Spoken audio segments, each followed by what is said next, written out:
start it right off, brother. Today's episode is on common fat loss mistakes. Mm-hmm. Mm-hmm. So let's start with you. We'll just volley it back and forth. What's one of the most common mistakes you see people make when they're attempting to lose fat? All cardio, no weights. I mean, that's the biggest one right there. Everyone thinks they got to run, only doing cardio. No, I don't want to do weights because I don't want to look bulky. I don't want to look like a bodybuilder. So I'm just going to go do cardio. Nope. Why nope? I mean, if doing cardio is great, right? It's great for overall health. Yes, you're going to lose a little bit of weight. But what do we see all the time? They're going to gain it right back. They're not doing anything to help boost their metabolism because they're not building the muscle that's going to help keep the weight off. So when you're lifting weights and you're building that muscle up, your metabolism is going to go up and you're going to keep the weight off, which is the ultimate goal. We're not trying to lose it once and gain it back. We want to lose it all and keep it off. So that's definitely the biggest mistake. And you're right. We see that all the time. And what can happen when people slash their calories, which in conjunction with doing nothing but cardio in the long run? You're hungry. You're craving everything. And what about that metabolism? Just shit. Explain. I mean, you're not really doing anything to help it out. I mean, if you're not fueling your body, that's hurting it alone. You're only doing cardio. I mean, you're not helping build the muscle up, and that's kind of the goal. Like, that's what's going to help keep the weight off. So if you're burning the muscle down, your body's not going to keep the weight off. And in conjunction with that, if I may add, if you're not getting adequate protein, which for the ladies out there speaking, if we are looking to lose fat and keep it off, if we are not getting adequate protein, which most females we know do not, and we are doing massive amounts of cardio, this is going to backfire. So if you have ever seen yourself do a lot of cardio, cut your calories through the floor, lose a ton of weight, only to go back to eating what you were eating before and to put on the weight plus some, it's because we've actually sabotaged our future progress by actually eating that muscle, lowering the resting metabolic rate, and then repeating this over and over and over again puts us in a point where it's going to be very, very, very difficult to keep that weight off long term. Exactly. Yeah.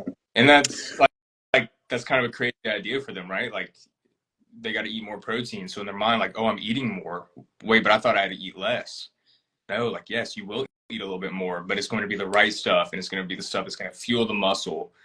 And yes, the weight is going to drop. I needed to add something too, as we're talking about like weight loss mistakes or fat loss mistakes. Guys, like, if it took you a year, 3 years, 5 years, however long to get to the point where you're at, don't expect a 30-day quick fix, 60-day, 90-day quick fix. Like, it is going to take longer than that, and that's okay. The time's going to go by either way. So a year from now, you're either going to be proud of what you've done and proud of how you look, or you're going to think, wow, I really should have done those things. Time's going to go by either way. We can phrase that as manage expectations. Yes. Manage expectations. I think that's so, so important. So thank you for pointing that out.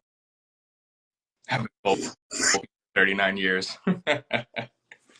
That's funny. I'm leaving. I'm going home. Wait, I am home. But either way, one of the biggest mistakes that I see people make in an effort to lose fat is this. People come to us to help them lose body fat very often. But why do people want to lose the fat? People often want to lose the fat because they're lacking the confidence they think that body will bring them. They think that getting that body will make them happy. And what it really boils down to is the personal work that it takes to build that confidence, which is more personal work that includes the gym. But what does that really look like? That really looks like me coming in, you coming in, and helping to build sustainable habits. Consistently doing the things we know we should do, but we don't, when we don't want to do them over a long period of time. That looks like eating the proper foods, which typically looks like primarily whole foods, fruits, vegetables, lean meats, carbs, the majority of the time. Lifting weights, doing cardio for our overall health, and focusing on this key phrase. I'm doing this to be better, not to be skinnier. So it really is a version of a personal development journey in which you turn around one day, look down and say, oh my gosh, I got here. I look like I've always wanted to look. How did that happen? But in the process, we have become better people. Yeah, I mean, it's easy to think that having the body that you want, that dream body, is going to bring you the confidence. In a way, yes, but it's also the work that you got to put in to get there. That's where the confidence comes from. That's sticking to your word, sticking to what you said you were going to do, following through on it, and doing the hard shit. I mean, that's where that confidence comes from.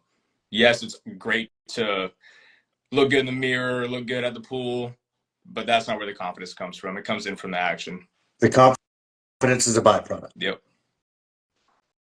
What's another mistake that you see? Just the severe slashing of the calories. I mean, just thinking that you got to go with salads and cut your carbs and just kind of suffer through the whole process versus that subtle deficit that you can just stick with and actually maintain long term. So, like, going backwards into that, the cutting of the carbs, like thinking you got to cut all carbs out, that would be a huge mistake. Why is that? Because that's what your body runs on. I mean, anyone who's tried cutting their carbs severely, you're tired. I mean, you feel like shit. There's a reason for that. Your body needs the carbs to run on, so you got to give your body those carbs. Now, where you're getting those carbs from, yes, that can play in. So your potatoes, sweet potatoes, your rice, your whole grain pastas. But as we're talking about weight loss, what is the main thing that matters? Being in that deficit. So you can eat all these things and get those carbs in, but as long as you're maintaining that subtle deficit, that's what's going to matter. You mentioned a word there several times, and that word was subtle. Why subtle? Why not aggressive? I mean, if you want to go aggressive, have fun. You're not going to feel good, and you're not going to build the long-term habit that's going to help keep the weight off. So yes, you may cut that weight very quickly, but most of that's going to be water weight. It's just not going to last. So going in that 250 to 500 range, probably a little bit closer to the 250, play the long game on it. Like, do something that's sustainable and comfortable. Yes, you're going to feel a little bit hungry. It's going to be the biggest change is going to be in those daily habits, like not eating what you're used to eating, maybe not drinking what you're used to drinking. So those are going to be tough in itself. So focus on doing that versus, oh, I need to cut my calories by this huge amount. That's just not going to work. I feel like it takes a lot less than what people think. I think that's huge. It takes a lot less than people think, but a lot longer than they think as well. Yes. But like I said before, I mean, time's going to go by either way. Might as well do the shit that's going to get you where you want to be versus looking backwards like, wow, imagine where I could be right now if I had started a year ago. What's that saying? The best time to plant a tree was 20 years ago. Second best time is today. Yeah, it's very interesting. And I love to have fun with this, right? You know, I mean, you just worked out with me. I'm an idiot. Like, I'm a goofball. And it's so interesting when people come to me and we're doing an initial intake. I often reference this story. When you were a kid, did you ever hear the story of the tortoise and the hare? Mm-hmm. You did? Yeah, of course. Who won? Old turtle. All right, cool. Good talk. Sloan said he's going to win. And yet we're in such a culture where I want it now that we continue to try to be the hare. And it always backfires. Now, I understand that. So when people come to us often to lose fat, I want to acknowledge something. If you want to lose fat, often you feel out of control. And one thing I work with my clients on is regaining that control. And what does regaining that control look like? It looks like not telling yourself you can't have certain foods, because if you have off limits foods, you're still not in control. It looks like saying, I choose not to have that donut versus I have that donut. It looks like saying, I choose to have that donut this time, but I'm only going to have one. That's a wonderful way of regaining your control. What's another way of regaining control? Small, simple habits. With my clients, it may look like, man, I probably should just read the Bible for 2 minutes every day. Right? Regaining control of the spiritual side, regaining control of the mental side. And what does that look like from a weightlifting side? Establishing a minimum instead of a goal. Well, in conjunction with a goal. So a minimum standard, which may be 2 days instead of just saying 5 days. Because if you say, I'm going to go to the gym 5 days, but you go 4, in your head, you failed. But if you say 3 and you go 4, you exceeded expectation. Congratulations. We're building proof. Congratulations, you've taken your control. Yeah, those daily habits are, I mean, that's the biggest thing, right? Like a lot of my clients, I don't immediately start them off with tracking their calories and like making sure that their calories are in a deficit in terms of like the number side, right? Maybe I'm off with choosing the right foods, going with the whole foods, aiming for the high protein meals, because they're used to eating just, I mean, fast food, fried food, I mean, all this stuff and just large amounts of it. So that subtle change in what they're eating, I mean, that's that big step towards it. And then as we get them in the habit of doing that, then we start tracking stuff and really ramp things up. So yeah, 100%. Play a huge role. 100%. And that's the thing is, if somebody comes to me and says, I want to lose body fat, I'm going to ask them why. And we're going to establish those whys, and those whys will keep us going. So that when somebody comes back and then later says, I'm proud of myself for not quitting. Excellent. Why was that an option on the table? Why did you start? Well, I started because I wanted to stick around for my kids and be healthy and watch my grandkids grow up. So you're not willing to stay consistent for your own children? That's what you're quitting on. And it's establishing those things.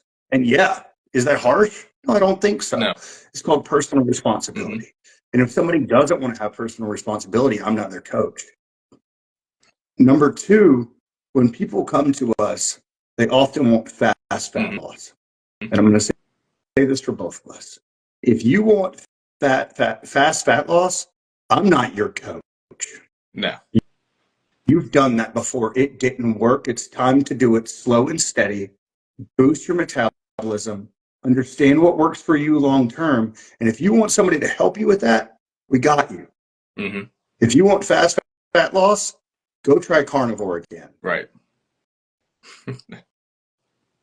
And like you said about knowing their why, like it's much easier to fall off track when you're like, when your why is just, I want to lose weight. But as soon as you tie in, like, I want to lose weight for my kids, for my grandkids, you're not just quitting on the diet, you're then quitting on your kid or your grandkid. And that just, I mean, that hurts more. So it's going to push you to keep going. So understand why behind, like, you've taught me to just constantly dig in on that with my clients, and that's definitely helped. It really does. Another mistake that I see very often is this. Another mistake that I do see, and you've alluded to it, is this. The mistake that I see is cutting carbs, and I'm going to elaborate on that. Why are carbs one of the last things that I cut with a client? Because most of my clients are incredibly busy women. And they need to function through their life. And so when they consistently cut their carbs, what happens? As you said, you get tired. But not only do you get tired, one symptom of that is you're binging at night.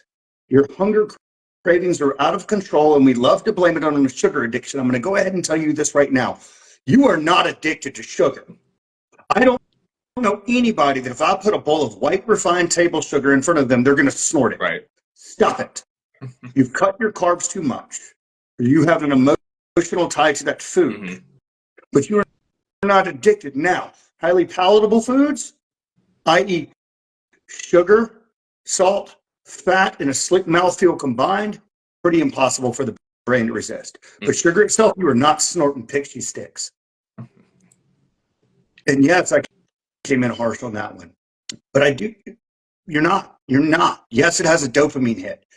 Less than that of a hug. Nobody's running around serially hugging people. Right? So yeah, I came in harder than I usually do on that one. But as a former addict, I'm not, no. Yeah, nobody's just spoonfulling straight sugar. Nobody. Unless it's a 4-year-old. Right. Like when you're at the restaurant, you grab the sugar packets. One of the biggest things I see when most people come to me, they want to slash their calories and increase their exercise, as you said. But they want to increase the lifting. Now, why do the cravings go up? Well, when you want to slash your calories and increase your exercising, you're increasing the demand on your body, but you're giving it less fuel to heal itself and go. No wonder you feel like crap. No wonder you have cravings. No wonder you can't stick to it. Do me a favor, please, and this is something I do with all of my clients. Be kind to yourself. And that does not look like starving yourself and moving your exercise through the roof so that you feel like you're going to die. So one of the biggest mistakes that I see when people come to me is they're acting out of desperation instead of love. And that's one of the first perspectives that I shift with my clients is how do we act out of love for ourselves instead of desperation and loving? Getting deep.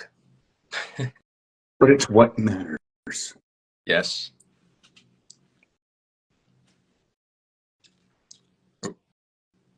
If you're on low carb, is it better to have them at night or in the morning? You want to answer that one? Yeah, fine. What works for you? Yep. Find what works for you. And if you are on low carb, my first question would be, why are you on low carb? Do you simply not like them? One mistake that people do is they try to go low carb. When they come to me, I have them list out their favorite foods. I eat cheat meals. Okay, let me address cheat meals real quick. People, when this is another big mistake. I'm going to go on a tangent for a second. Shocking.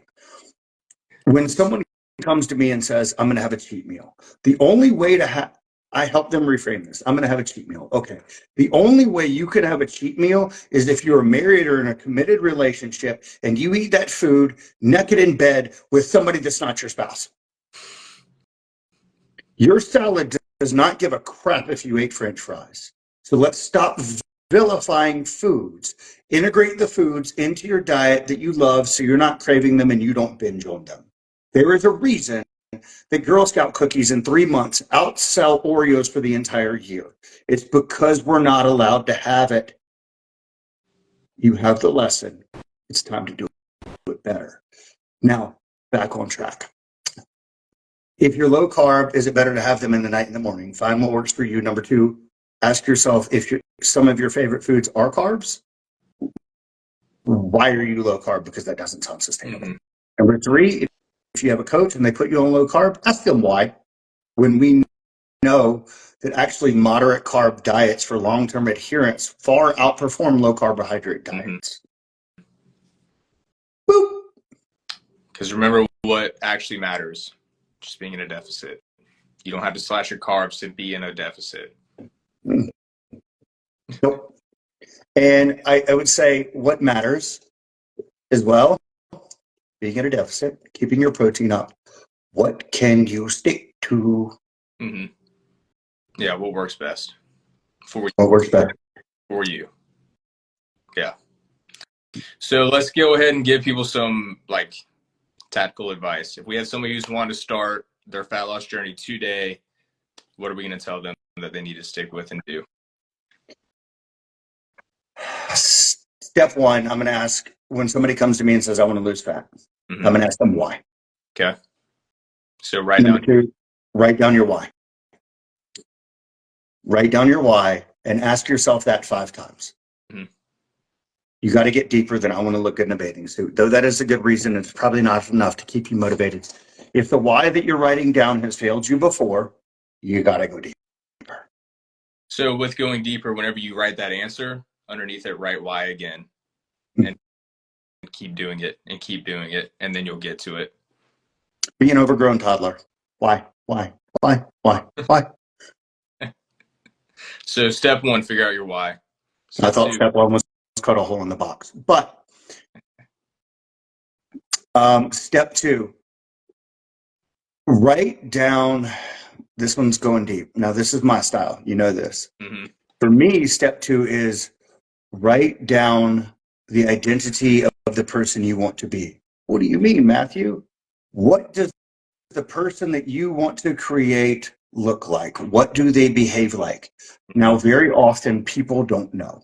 So here's step 2B. Write down 5 people that you admire.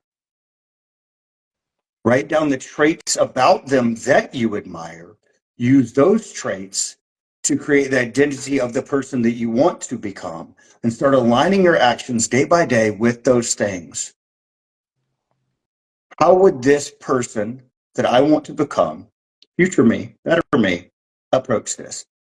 When the alarm goes off, would future me hit snooze or get up? Great, that's what I'm going to do. Yeah, writing out your 2.0. I like to call it your 2.0 self. So like, what would Chase 2.0 do? What does Chase 2.0 look like? What does he eat? What are day-to-day habits? Because once you write that out and you figure out the person you want to become, that gives you a target, gives you a goal to aim for. And then whenever you feel like slacking off or you're about to do something that 2.0 self won't do, in the back of your mind, you're going to think, no, hold on. It's going to cause you to pause. And that's important. I have like a step one. It's a pre-step, a pre-question that I ask people that I need to go back and ask. One of the first questions I ask people when they come to me is, if this journey, let me just start that over. My words are not working well. One of the first questions I ask people when they come to me and they want to lose fat is this: if this journey would take you at least a year, would you still start? If the answer to that is no, it's probably not a good time to start. Because you're going to pick things that are unsustainable. And you're going to build further proof in yourself for the future that you can't do this. So just start when you can say yes. If somebody tells me no to that question on an intake form, I don't take that. Be willing to take the long.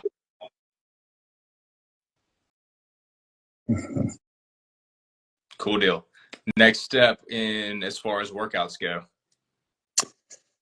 Establish a minimum. Yep. Establish a minimum. Minimum with strength training or resistance training. Not a minimum of cardio.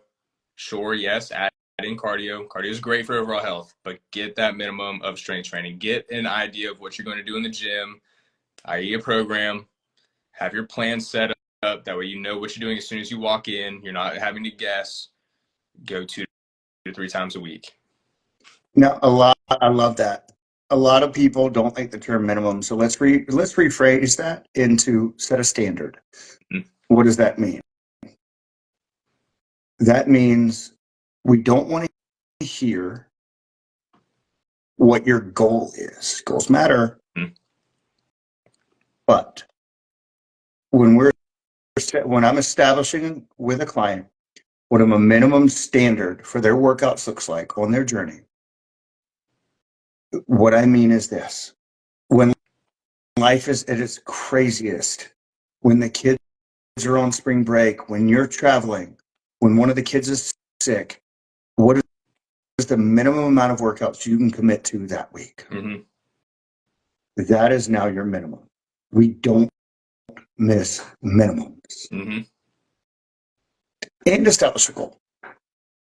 Yeah, I mean, like you just said, on your busiest week, what can you do? Cool, we have our standard. What's our goal? And then you're right there in between. Yep. So that's what that would look like as far as that. The other one before I would get to workouts would be steps. Yeah, just move more. Mm-hmm. So, like to watch Netflix, hop on the treadmill and put Netflix on, or walk outside with Netflix on. I mean, however you got to do it. Kind of combine the habits. There we go. Go into that. So combining the habits, I mean, you kind of take what you don't want to do and what you want. I really don't want to go walk, but I really want to watch Netflix.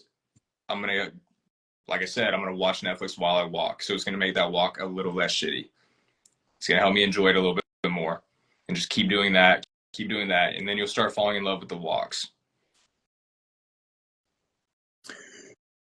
Yes. It's a cue, craving, response, reward. Mm-hmm. Cue is at 6 o'clock. Craving is I want to watch Desperate Housewives. Response is I'm going to start walking. The reward is I get to watch Desperate Housewives. Or simply put, if we're establishing those new habits, those new healthy habits, i.e. getting our steps up with a new client, we will say if this, then that. Mm-hmm. If I talk, then I walk. Mm-hmm. If I scroll, then I scroll. How simple is that? However works for you. Whatever's going to work best for you. If you like listen to podcasts or watching YouTube videos, go for a walk while you're doing it. Just move more. So find out your why, establish your 2.0 self, that goal that you're going to aim for, move more, and establish your minimums for your workouts. Minimum standards. That's it. Now, I'm going to hit people with a doozy, bro. You ready? What you got? When somebody comes to me and wants to lose fat, I will not put them in a deficit for at least a minimum of 1 to 2 weeks. Mm-hmm.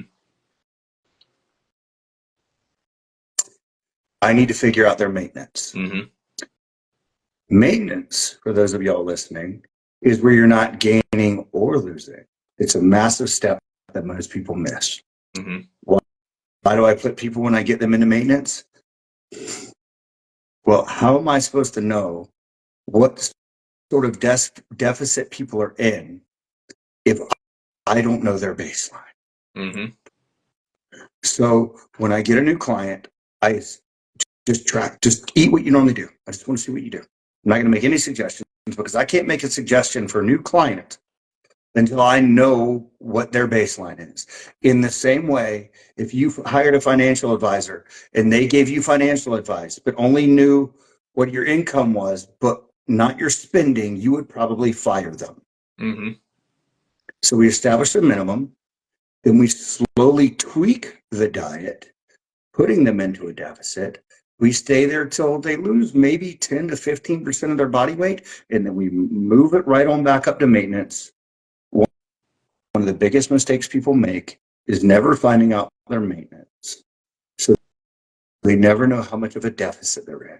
So they never know how to maintain the fat loss once they get there. And a cool thing about getting into the resistance training and moving more, your maintenance goes up. You can eat more. Eventually, yes. Now, just a heads up for y'all. if your maintenance right now, at, let's say we're speaking to one of your ideal clients, which would be, a male that needs to lose weight, that's probably between, 21 and 35. And you are 220 pounds and you are burning 2,800 calories a day.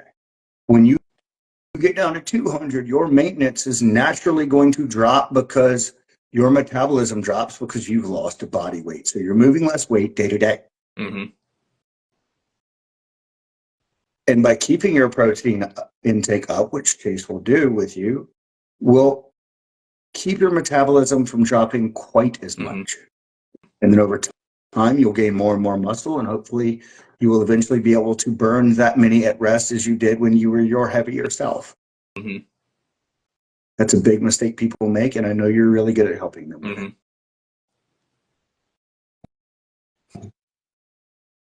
Well, while we're talking about the nutrition side, let's dive in a little bit more for that. Okay. Matthew, what do I eat when I want to lose weight? The same thing you eat when you're at maintenance, and the same thing you eat when you're trying to gain muscle, just less of it. If your diet is already primarily whole food. So the first thing that I typically increase with a new client is going to be protein intake. Why? Because protein is the most satiating macronutrient, meaning it's going to keep you full the longest. The next one we look to establish is fiber, because fiber also keeps you full and keeps your digestion working right. It is also incredibly hard to get a good amount of fiber and a good amount of protein without eating primarily whole foods.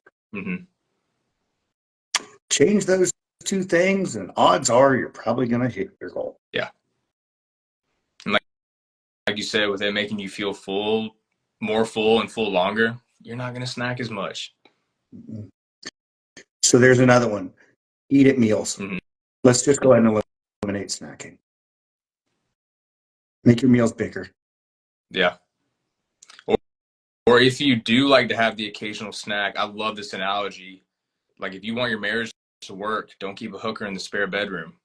Like, if you have a hard time avoiding the Oreos or the chips and all of that, stop buying them. Keep them out of the house. It's going to make it so much easier. But it's for my kids, Chase. Then why are you eating it, Becky? Number two, because I love this. If you're struggling with your weight and you've struggled for a very long time, and you don't get rid of the snacks out of the house because they're for your kids, then why are you setting your children up to struggle with the same things you are? Boom.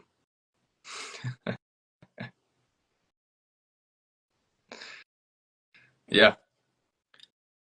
Well, Matthew, my kids are picky. They don't want to eat the whole foods. Me neither. What's your point? Can make them do what my father did with me. Said, son, you're not getting up till that plate's clean. Yeah, my mom used to drop the line, I don't run a cafeteria. Eat it or go to bed hungry. But my kid will starve themselves. They'll eat. Eventually. Now, here's another trick. So with every one of my clients, when we're establishing baseline dietary patterns, I have them write down the foods that they want, because one of the biggest mistakes with a new client that I get is they hyper focus on the foods they don't want to eat. I don't care. I want to hear the positives, not the negatives. So tell me the food, write down your foods that you enjoy, whether you think they're good or not. And let's build a sustainable nutrition plan together around those foods. And your whole food doesn't have to look like chicken, broccoli, and rice either. You can make it go with the low calorie sauces. That adds variety there. Use seasoning. I mean, once I've told clients how to really cook the healthier food, those whole foods, they'll hit me up that following week like, wow, this tastes great.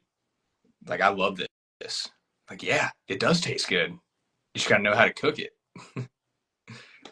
That's the thing, right? It's establishing the foods that you like, finding often a lower calorie version of them, which, as you know, we put recipes in our app or people, Mhm.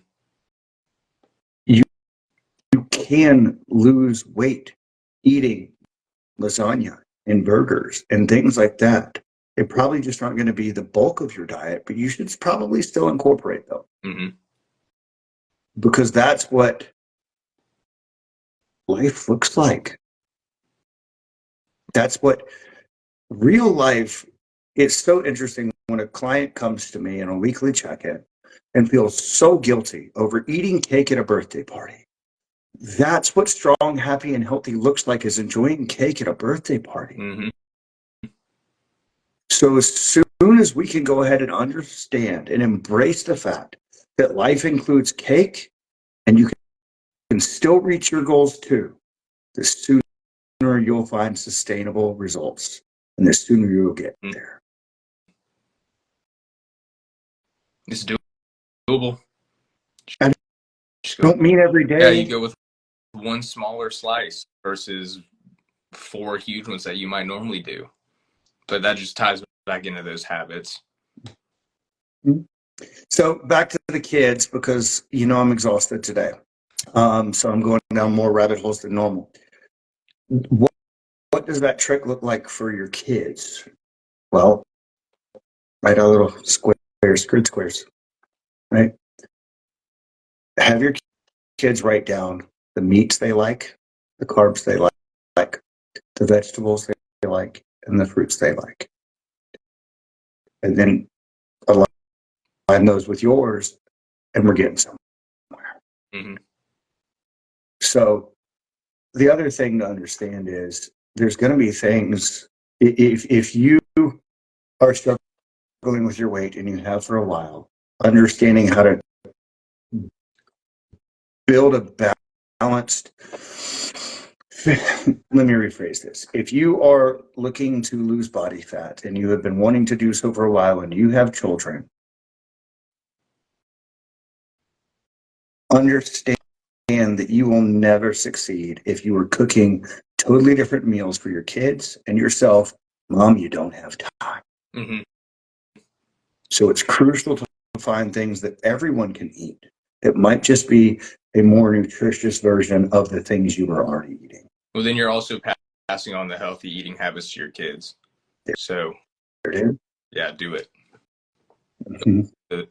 Don't cater to them with the chicken nuggets or the mac and cheese day in and day out. Mm-hmm. Because if you can't eat it, why would you do it for them? Right. Because then they're going to get in the same spot that you're in now. Yep. I know you got to pick your battles, but as far as I'm concerned, I'm going to start over again. Mom, I know you got to pick your battles with your kids. But as far as I know,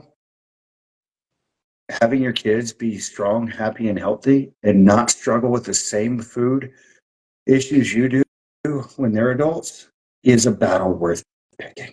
Mm-hmm. If you need a hand with that, reach out to us. We got it. Good point. Good point. Last one.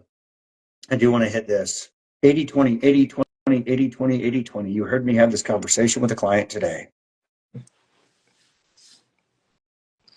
I asked him, we still often hear the 80-20. Well, eat on plan 80% of the time, off plan 20%. Well, first off, that's setting yourself up for success. Go ahead and plan for your meals, not days, that are going to be a little bit more free. Okay? But the reason I had a client gain weight in 80-20 was this. 80% of the time, he was absolutely eating whole foods, fruits and vegetables. That 20% of the time, he went haywire. And all 20% of that was eating out. And in the process of eating whole foods 80% of the time, and whatever he wanted 20% of the time, that 20% not only erased his deficit, but put him into a surplus. Sometimes 80-20 is a little out of control and it doesn't work. And also, if you're tracking 80% of the time and then you're not tracking 20% and you're wondering why you're not losing weight, there's your answer. So it doesn't I'm tracking. need a balance. Go ahead. I said it's not always going to work, but yes, you do need a balance. But there's certain things, like you said, that 20% could be through 20%, not the eating out, which is obviously going to take more up. It's not only tracking 80% of the time throughout the day and wondering why you're not losing weight. Track 100% of it. Well, I find it very interesting that if someone comes and has a substantial fat loss goal, we often hear, you deserve to eat this food, you should treat yourself. And while there are no foods off limits, you've been treating yourself. Don't you deserve to nourish yourself? Yeah, that's a better way to look at it. Better way to frame it in someone's mind. I could definitely. Because everybody thinks it's supposed to be this even balance. You've been out of balance for most of your life. What if we threw it out of balance the other way for a while? Through a season. Like a season of no. Season of no to say, a season of saying no to the things you typically would say yes, which is okay. Do it for yourself. And not because you can't, it's because you choose not to. I think those are all good points. I think so, brother. Wrap us up with one awesome thought. Okay, we're going to role play for a second to close this out. Chase, I need to lose 20 pounds by June. What should I do? It depends.